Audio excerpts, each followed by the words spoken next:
बहुत समय पहले की बात है। रामायण का युद्ध समाप्त हो चुका था। श्री राम अयोध्या लौट आए थे और राज्य का संचालन धर्म पूर्वक कर रहे थे।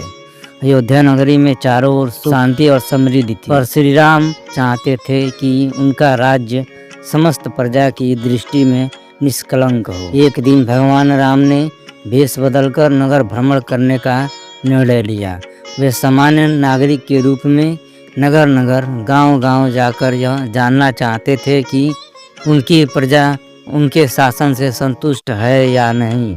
ऐसे ही भ्रमण करते हुए वो अयोध्या से दूर एक छोटे से गांव पहुंचे।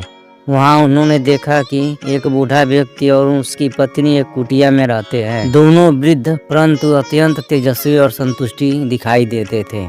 श्री राम उनके पास जाकर बोले, बाबा, आपके गांव में सब कुशल मंगल है ना? राज्य का कोई कष्ट तो नहीं है?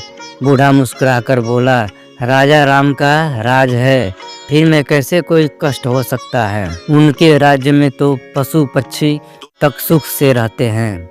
श्री राम को संतोष हुआ, परंतु तभी बूढ़ी स्त्री ने कहा, एक बात है जो मन में खटकती है। श्री राम सजग हो गए। कहिए माताजी।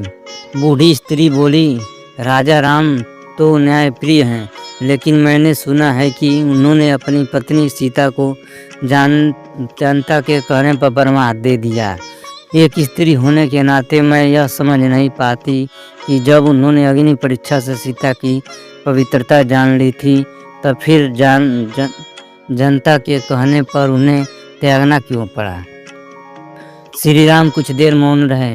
उन्होंने सिर झुकाकर कहा, माताजी, मैंने सीता को त्याग नहीं किया, बल्कि अपने धर्म और राज्य धर्म के बीच कठिन निर्णय लिया। बूढ़ा बोला, यह निर्णय चाहे कि जितना भी धर्म से जुड़ा हो, एक स्त्री के हृदय को आहत कर गया। श्री राम की आंखों में आंसू आ गए। उन्होंने कहा, आपका वचन मेरे हृदय पर अमिट छाप छोड़ गया। राजा को जनता के साथ साथ अपने परिवार के प्रति भी न्यायपूर्ण होना चाहिए। यह सुनकर बूढ़े बूढ़ी ने सिर झुकाकर बोले, आप जैसे राजा के राज्य में हम धन्य हैं। हम जानते हैं कि यह निर्णय आपके कष्ट में रहकर लिया होगा। श्री राम ने प्रणाम और प्रणाम किया और वहां से चले आए।